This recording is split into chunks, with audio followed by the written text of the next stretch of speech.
Election రోజునే 10:30కే declare అయిపోయింది, మీరు అవకాశం వచ్చిన చేతికి 10:40, 10:50 మధ్యలో మా ఇంటికి వచ్చి మా ఇంటి పైన దాడి చేసి, మా ఇంటి పైన మహిళ, మా వైఫ్ని, మా అమ్మని, మా అక్కని, మా దగ్గర వీడియోలు ఉన్నాయి, నేను ఇప్పటివరకు బయటికి రిలీజ్ చేయాల, సీసీ ఫుటేజ్లు ఉన్నాయి నా దగ్గర, మా వైఫ్ని కాలుతో తన్ని, అంటే మీకు దళితుల పైన ఉన్న ప్రేమ గురించి చెప్తున్నారు కదా, మీరు అంత జరిగితే అవసరమే వచ్చింది.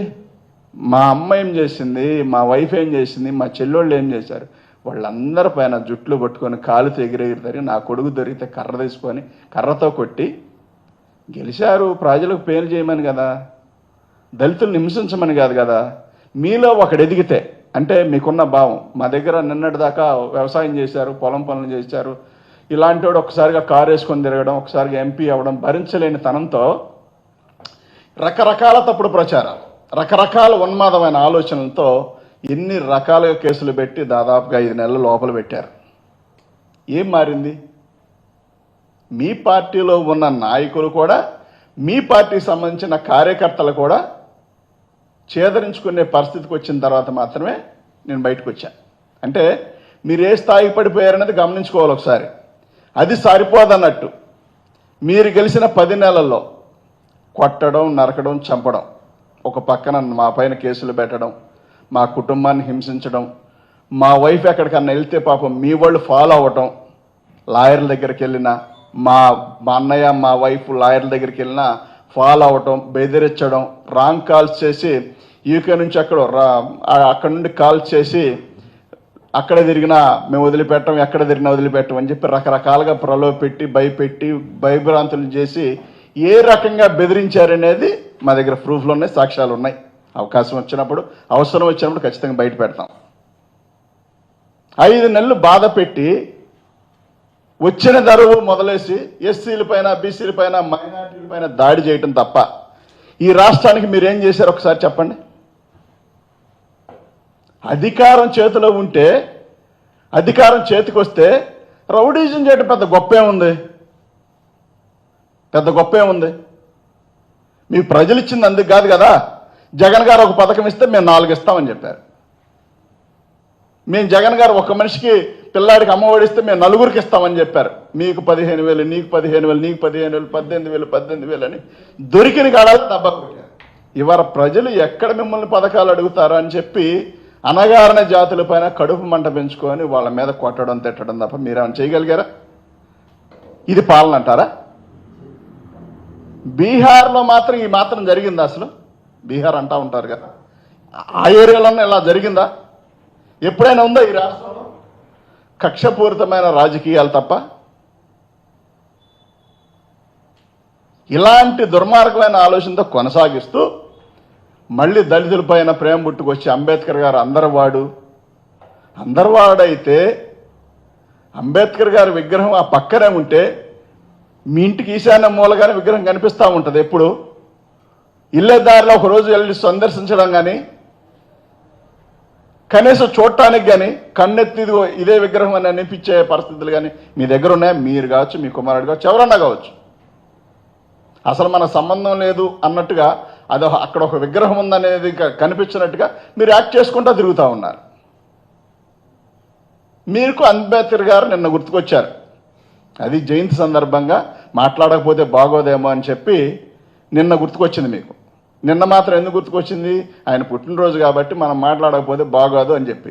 ఇవాళ మాత్రమే మీరు 10 నెలలయ్యి, ఏ నాయకుడైనా మీరు గమనించండి, 10 నెలల్లో ఒక ముఖ్యమంత్రిగా ఉన్న వ్యక్తి 10 నెలల వ్యతిరేకత ఎదుర్కొని ప్రజలకు ఏదో రకంగా ప్రజల దగ్గరికి వెళ్తున్నాడని చెప్పుకోవాల్సిన దుస్థితికి వచ్చారు మీరు. అంటే ఇవాళ మీరు పరామర్శ చూడటానికి, పలకరించడానికి, ఒక కష్టాలు తెలుసుకోవడానికి వెళ్తా ఉన్నారంటే మీరు ఎందుకు వెళ్తున్నారనేది ఏంటంటే, ఒక కుటుంబాన్ని ఎంచుకొని, అది మీ పార్టీకి సంబంధించిన అనుకూలమైన వ్యక్తులను పెట్టుకొని మీకు అక్కడ ఎవరో రాకుండా 1 to 1 సినిమా షూటింగ్ లాగా మీ వాళ్ళు జబర్దస్త్ టీము కనుక ఒక వర్క్ చేసి చూసారా, అట్లాంటి వ్యక్తులను పెట్టుకొని చేసేది లాగా చేసి ఆ వీడియోను బయటికి రిలీజ్ చేసి, చిన్ననాటి స్నేహితుడు పాపం మీకు 50-70 ఏళ్ళు వచ్చినారు, చిన్ననాటి స్నేహితుడు గుర్తుకొచ్చి వాళ్ళ ఇంటికి వెళ్ళారా? పాపం మొదటి నుంచి తెలుసు కదా చిన్ననాటి స్నేహితుడని.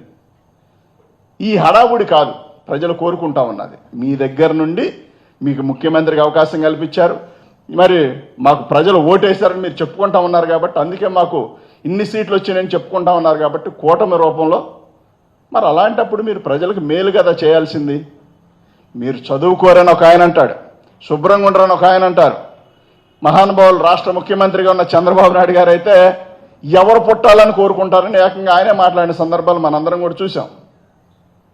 మాది పదవి వ్యామోహంతో వచ్చిన పార్టీ కాదు, రాజశేఖర రెడ్డి గారు ఆశయ సాధన కోసం పెట్టిన పార్టీ ఇది.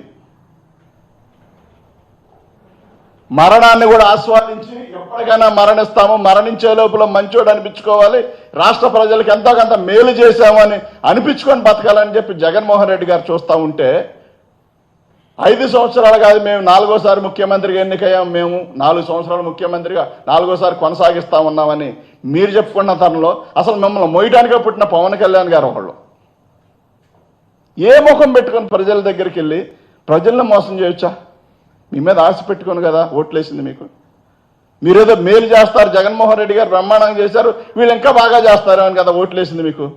అలాగనే కదా నోటికి వచ్చిన అబద్ధం వల్ల ఆడితే మీకు ఓటేస్తే. మొన్న ఒక ఆయన అంటా ఉన్నాడు, మేము చెప్పామయ్యా నమ్మటం వాళ్ళ తప్పు అని మాట్లాడుతున్నాడు నాతో. మేము చెప్పాం నమ్మటం వాళ్ళ తప్పు, ఇచ్చిన హామీలు ఎప్పుడన్నా నెరవేర్చారా? అది తెలీదా? 3 సార్లు ముఖ్యమంత్రిగా ఉన్నప్పుడు హామీలు నెరవేర్చిన రోజు ఒకటి చూపించండి, 4వసారి నమ్మారంటే మీ తప్పు అని మాట్లాడుతా ఉన్నా. అంటే ప్రజలను మోసం చేయడం మా తప్పు కాదు, మోసపోవడం మీ తప్పు అని చెప్తా ఉన్నారు. అంబేద్కర్ గారు అందరివాడు, ఇది ఒక పదం నేర్చుకున్నారు పాపం. ఈ మధ్య సినిమా షూటింగ్లు అడావుళ్ళు అన్ని వాటిని పోల్చుకొని పనిచేయడం మొదలుపెట్టారు. అందులో భాగంగానే ఇవాళ ఎంతమంది పైన మీకు ప్రేమ పుట్టుకొస్తా ఉంది.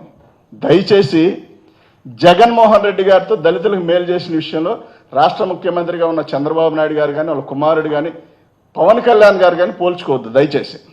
జగన్మోహన్ రెడ్డి గారు బహిరంగంగా మీరు అవమానం చేశారు, బహిరంగంగా అవమానం చేసి మీడియా ముందు మాట్లాడారు దళితులకు ఎవరు పుట్టాలనుకోని. అదే బహిరంగంగా జగన్మోహన్ రెడ్డి గారు నా బంధువులు ఉన్నారు అందులో అని చెప్పాడు. నా బంధువులు దళితులని చెప్పాడు. మీరు చెప్పండి ఒక మాట, అట్లా పలానాలతో మాకు రిలేషన్ ఉంది, పలానాలు మా ఇంటికి వచ్చి డైలీ అన్నం తిని వెళ్తూ ఉంటారని చెప్పండి ఒక మాట. మీరు అవమానం చేసిన నందిగం సురేష్ అనేవాడు 2014లో 48 గంటలు జైల్లో పెట్టి ఏ ఒక్క ప్రూఫ్ దొరక్క కేసు ఎత్తేసి, అయ్యే ఇందులో ఎవడో లేడు, ఏం జరిగిందో మాకు తెలియదని కేసులు ఎత్తేసి మీరు మళ్ళీ 2019 నుంచి మళ్ళీ 24 దాకా పాలన కొనసాగితే, ఆ పాలనలో నందిగం సురేష్ ఏదో చేశాడని చెప్పి తప్పుడు కేసులు పెట్టి రకరకాలుగా ఇబ్బంది పెట్టి మళ్ళీ జైలుకి దాదాపుగా దగ్గరపడి 5 నెలలు జైల్లో పెట్టిస్తే మీకు దళితులపైన ప్రేమ ఏంటి సార్ ఇందులో? మాకు అర్థం కాదు. పోనీ నందిగం సురేష్ ఒక్కడే కాదు కదా, ఎర్రగొండపాలెం ఎమ్మెల్యేగా ఉన్న చంద్రశేఖర్ అన్నని, మేరుగు నాగార్జున అన్నని, అలాగనే నందిగం బ్రదర్స్ అన్న, మరి అరుణ్ అన్న వాళ్ళ ఫ్యామిలీని, వాళ్ళందరి పైన కేసులు పెట్టారు కదా మీరు. అంటే ఇదా మీకున్న ప్రేమ? దయచేసి మీరు ఉందని చెప్పకండి, ఎందుకంటే ప్రజలు కూడా నమ్మే ఓపిక లేదు.